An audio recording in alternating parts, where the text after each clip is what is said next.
I moved into apartment 6B on a Sunday afternoon. The sky was gray, the air heavy with the smell of distant rain.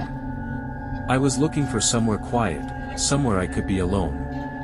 The building was old. The kind with faded wallpaper in the hallways and buzzing fluorescent lights that never stopped flickering. The landlord, Mr. Reynolds, had told me it was a clean unit. No complaints, he said, and no tenants before you in almost a year. That should have been a red flag. But the rent was cheap, and I was desperate.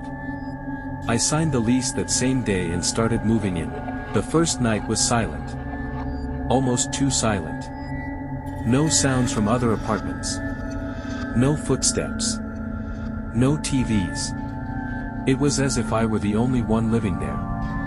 But at 3:12 a.m., I woke up. There was a voice. A low whisper, just outside my bedroom door.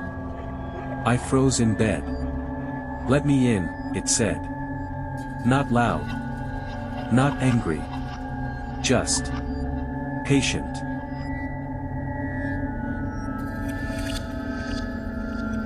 I held my breath, waiting for it to go away. But it didn't. I reached for my phone, but the screen wouldn't turn on. Dead battery. I waited for what felt like hours. And then, just as suddenly as it came, the voice stopped. The next morning, I convinced myself it was a dream. I had moved in, I was tired, my mind was playing tricks on me. But that night, it happened again. Same time. 3:12 a.m. "Let me in." This time, the voice was right next to the door. I swear I saw a shadow underneath it. I didn't sleep after that. The following day, I talked to my neighbor across the hall, an old woman with a small dog that never barked. "You're in 6B?" she asked, her eyes narrowing. I nodded. "You should leave." That was all she said. I tried to laugh it off, but her words stayed with me. That night, I left a recording app on my phone. 3:12 a.m. The voice came again. Only this time, it wasn't alone. There were whispers. Many. And something tapping the walls. The next morning, I played the recording. My phone had captured a phrase I hadn't heard before. Multiple voices, all whispering. "You took his place." I didn't understand. I didn't want to understand. I went to the landlord. I asked about the last tenant. 6B, he said, blinking. A guy named Lucas. Quiet. Loner. One day he just vanished. Cops thought he skipped town. I went back to my apartment, shook, but determined to find some rational explanation. That night, I blocked the door with a chair. At 3:12 a.m., the chair flew across the room.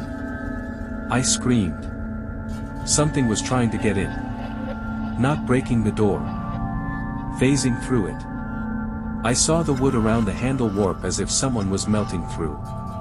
And then I heard a new voice. A child. "He's here now." I lost it. I ran out of the apartment, down the stairs, barefoot and shaking.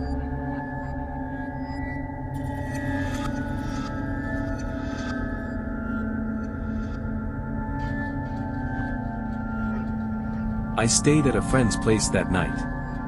When I came back the next morning, everything in my apartment had been rearranged. My couch was on the ceiling.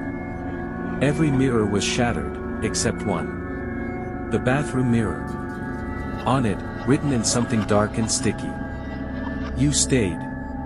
So now you belong." I moved out that day. I didn't even take my stuff.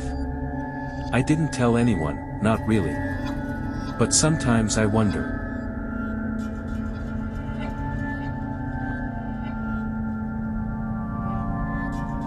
When I wake up at 3:12 a.m.